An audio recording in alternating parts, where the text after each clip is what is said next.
नाज़रीन, अॼु 1/3/2026 साल आहे। 11हों रोज़ो शरीफ़ आहे। पंहिंजी 12वीं शरीफ़ जे मैदान ते वेठा आहियूं। 12वीं शरीफ़ हले थी, महफ़िल हले थी, लंगर हली चुको आहे। साईं मुंहिंजा महबूब करीम अलैहिस्सलातु वस्सलाम जी साराह कहिड़ो बि हर मज़हब वारो साराह जेकॾहिं कंदो सवाइ सूफ़ी जे, त उहा साराह बि फिरी मुस्तफ़ा पाक ॾे थी अचे। उहा फिरी मुस्तफ़ा पाक ॾे थी, हर मज़हब वारो। मां उनजो हिकिड़ो मिसाल तव्हांखे सभिनी खे ॿुधायां थो, पोइ नात ख़ान मुंहिंजी भर में मौलूदाई वेठो आहे, उन खां ॿुधंदासीं भलो नात ख़ान आहे। हिकिड़ी ॻाल्हि हुनजी ज़रूरु तव्हांखे मां ॿुधाईंदुमि त चवनि था, ॿुधो आहे त जेको हिंदुनि जो, सिखनि जो ऐं हिंदुनि जो गॾु ई गुरू नानक साहिबु वॾो आहे, जंहिंजो गुरुद्वारो लाहौर में आहे। उन जो हिकु चेलो हो हिंदू, ॿियो चेलो हुयुसि मुस्लमान। पोइ उन हिकिड़े पंहिंजे चेले कंहिं ॿिए खे चई, हुयो हिंदू, उनखे चई त उर्दू ॻाल्हाईंदो, चयईंसि त तुम हुसैन हुसैन किया करो। गुरू नानक साहिब थो चवे, तुम हुसैन हुसैन किया करो। त उन तालिब चयो त साईं, हुसैन तो मुसलमानों का पीर है, हम तो हिंदू हैं, हम अपने ईश्वर को, किसी और को, भगवान को पूजें और उसका जिक्र करें। चयंस त अगर मैं आपका गुरु हूँ, अगर मैं आपको बोलूँ कि तुम अपनी बहन से निकाह करो तो तुम करोगे? मुर्शिद चयुसि, गुरु नानक साहब चयुसि, अगर मैं तुमको बोलूँ कि अपनी बहन से निकाह करो तो तुम करोगे? तो उन्होंने चयो, नहीं सर साईं, मुझे ज़मीर इजाज़त नहीं देता कि मैं अपनी बहन से निकाह करूं। मुर्शिद चयुसि, अरे पगले, यही ज़मीर तो हुसैन है जो हर इंसान के अंदर रहता है, वो हक सच का रास्ता बताता है, इसलिए तो मैं तेरे को कह रहा हूँ कि तुम हुसैन हुसैन किया करो। त असां वटि अॼु मौजूदु आहे नाज़रीन, जन जन मुल्कनि में असांजो चैनल ॾिठो थो वञे, उन्हनि जा लख एहसान। ऐं हमारे चैनल इंडिया वाले भी देख रहे हैं और बांग्लादेश वाले, मस्कत, Qatar, Oman, Dubai, Saudi, Pakistan, तो उनकी भी बड़ी मेहरबानी जो हमारा चैनल देख रहे हैं। आपका एहसान, अल्लाह आपको खुश करे। जो भी आपका मज़हब है उसी नाम से अल्लाह आपकी हिफाजत करे। तो हमारे पास अभी ये नात ख़ान है नई मोहम्मद सुल्तानी। ज़ाहिर में उसकी कास्ट तो सुमरो है, लेकिन सुल्तानी इसलिए कि वो अपने मुर्शिद के नाम से पुकारे जाते हैं यहाँ पे, जो उसके सखी सुल्तान बाहू के मुरीद हैं। तो नई मोहम्मद को मैं अर्ज़ करूँगा कि वो नात सुनाए, मुस्तफ़ा पाक की शान सुनाए हमारे 12वीं शरीफ के मैदान में। नई मोहम्मद सुमरो।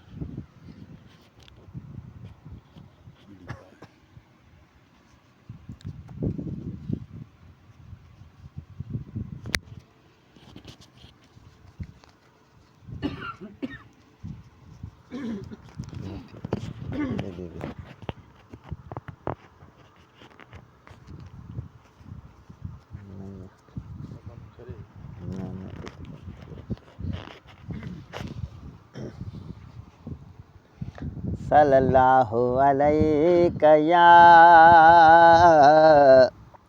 या रसूल अल्लाह वसल्लम अलैका या हबीब अल्लाह।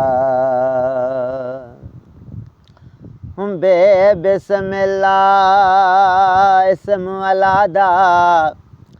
ए भी कहना भारा हो, नाल शफात सरवर आलम छुट सी आलम सारा हो हदां बे हद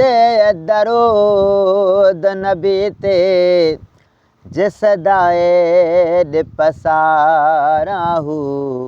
मैं कुर्बान तिन्हा ता हज़रत बाहू जिन्हा मिलिया नबी सुहारा हो सल्लल्लाहु अलैहि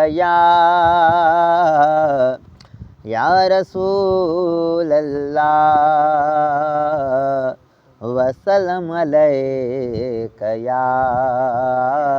हबीब अल्लाह।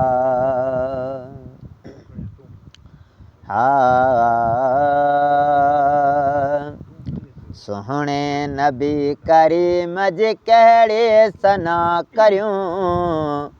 हो मिठड़े नबी करीम जी कहिड़े सना करियूं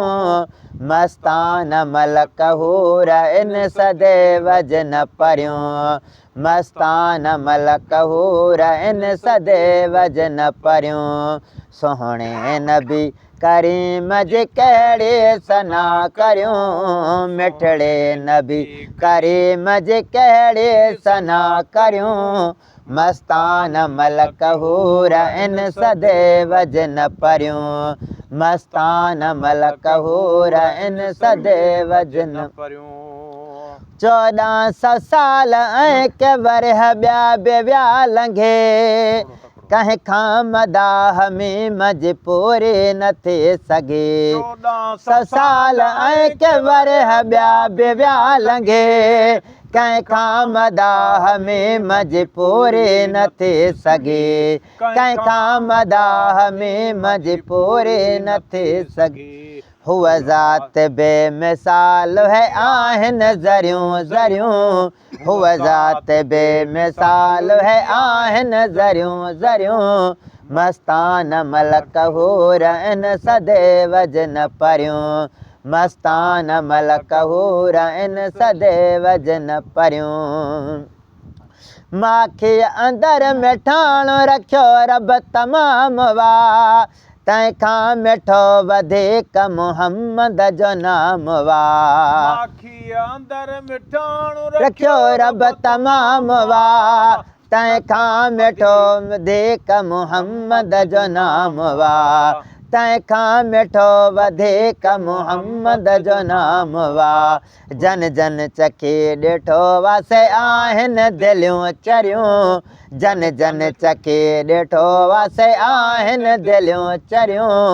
मस्तान मलक हूर इन सदे वजन परियूं मस्तान मलक हूर इन सदे वजन परियूं सोहणे नबी करीम जी कहिड़े सना करियूं मिठड़े नबी करीम जी कहिड़े सना करियूं मस्तान मलक हूर इन सदे वजन परियूं मस्तान मलक हूर इन सदे वजन परियूं हर लफ्ज़ जंहिं जे नाम में बेहद लज़ीज़ वा हर दम इसम हुज़ूर जो हर दिल अज़ीज़ वा हर लफ्ज़ जंहिं जे नाम में बेहद लज़ीज़ वा हर दम इसम हुज़ूर जो हर दिल अज़ीज़ वा हर दम इसम हुज़ूर जो हर दिल अज़ीज़ वा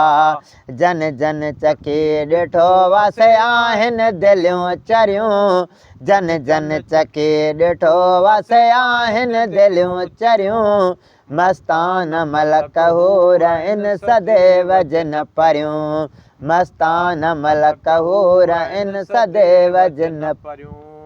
सोहणे नबी करीम जी कहिड़े सना करियूं मिठड़े नबी करीम जी कहिड़े सना करियूं मस्तान मलक हूर इन सदे वजन परियूं मस्तान मलक हूर इन सदे वजन परियूं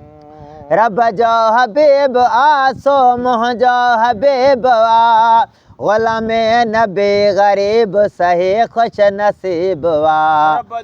हबीब आसो मुंहिंजो हबीब वा ग़ुलाम नबी ग़रीब सही खुश नसीब वा ग़ुलामे नबी ग़रीब सही खुश नसीब सदके संदसि जहान जूं ॿेड़ियूं ॿुॾल तरियूं सदके संदसि जहान जूं ॿेड़ियूं ॿुॾल तरियूं मस्तान मलक हूर आहिनि सदैव जिन परियूं मस्तान मलक हूर आहिनि सदैव जिन परियूं सोहणे नबी करीम जी कहिड़े सना करियूं मिठड़े नबी करीम जी कहिड़े सना करियूं मस्तान मलक हूर आहिनि सदैव जिन परियूं मस्तान मलक हूर आहिनि सदैव जिन परियूं